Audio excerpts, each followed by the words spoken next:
Farm Basics is brought to you by the Liberty Link trait and Liberty herbicide from Bayer. The most reliable weed management solution, Liberty Link and Liberty herbicide are the link to efficient row crop production and sustainable weed management.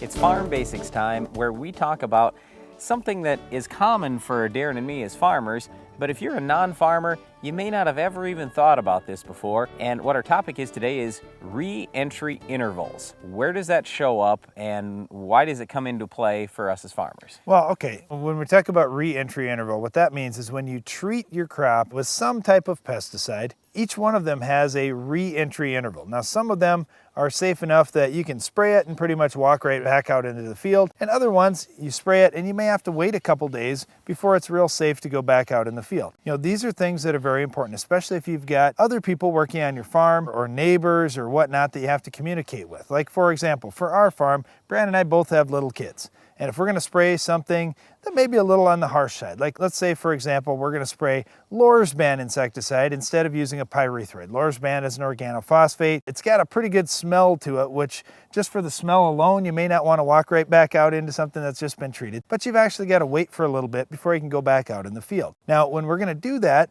we keep in mind, hey, we've got kids too. And you know what? We don't want to go play in the wheat field tonight because we sprayed Lorsban today and we've got a reentry interval. And so we've got to communicate those things. Or let's just say that you've got other farm workers. Maybe you've got some migrant workers on your farm.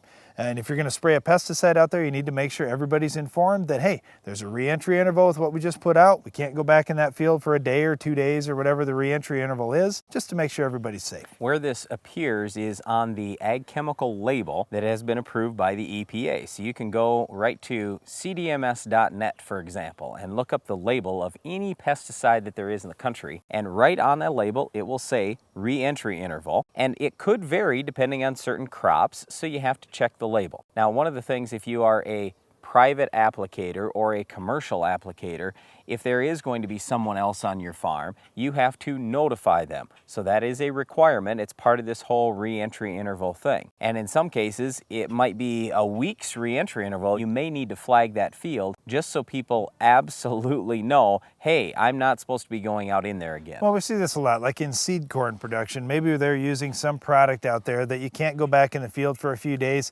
They'll actually post signs at the field entrances. Yep. So if there are any migrant workers, if there are some summer help that may be coming out into the fields, that kind of thing, or even a crop scout. They just know, hey, this got sprayed on this date, here's when it's safe to go back in, and that way you never have to enter the field and figure out, oh boy, something's weird out in this field, something doesn't smell right or feel right. So one last question about this. How do they determine a reentry interval? How do they know it's 24 hours versus, let's say, 72 hours? Well, it all depends on the testing that they want to do. And when we're talking about getting a label through the EPA, well, all those chemical companies have to provide a tremendous amount of data at the cost of the chemical company to our EPA for them to review. So let's just say that you're spraying a product in food production and you say, wow, I'm going to spray this, we're going to need to harvest the next day. Well, you're going to have to, as a chemical company, prove that it's safe for your workers to be out there within 24 hours. And maybe you say, you know, I really have to prove it's going to be safe to be out there, you know, within a couple of hours as soon as that product's dry. Well, that's fine, but you're just going to have to do that much more testing to make that happen. Yeah, and that may cost millions of dollars for that ag chemical company. So a lot of people will complain that, oh boy, these pesticides are so high priced.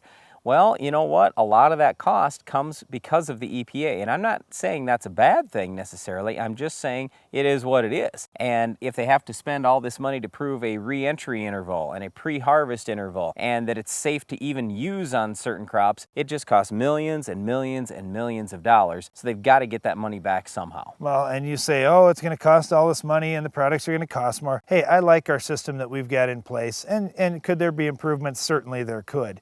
But you compare this to any other country around the world, and you say, wow, would I really rather be in this third world country that doesn't have a regulatory process? No way. When you think about the safety for farmers and for non-farmers in our country, with the products that we're using, it's tremendous. Well, safety is very important, but we also have to get great pest control, especially if you've got our Weed of the Week. We'll tell you how to stop it on your farm coming up later in the show.